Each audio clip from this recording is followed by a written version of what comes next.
Kallonmu, Assalamu alaikum. Barkanmu da sake kasancewa tare da ku a daidai wannan lokaci a cikin kuma wannan tasha tamu mai albarka wato Shahidanmu TV. Sunana Zainab Abdullahi.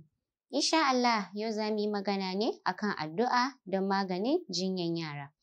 An rawaito cewa idan yaro yana fama da jinya mai tsanani to sai a rubuta Fatiha ƙafa 7 da miski da kuma za'afaran. Sannan sai a wanke wannan rubutu da ruwa mai tsafta. Sannan sai a riƙa ba ma yaro yana sha har tsawon wata guda. Insha Allah wannan yaro zai warke daga wannan jinya da yake yi da gaggawa bi'iznillahi. Iya abin da nake tafe da shi kenan a daidai wannan lokaci. Ku kasance tare da ni domin jin me nake tafe da shi a wani shiri namu. Sannan kar ku manta ku danna subscribe sannan ku danna ƙararrawar sanarwa, shi zai ba ku damar kasancewa tare da mu a koda yaushe. Assalamu alaikum wa rahmatullah.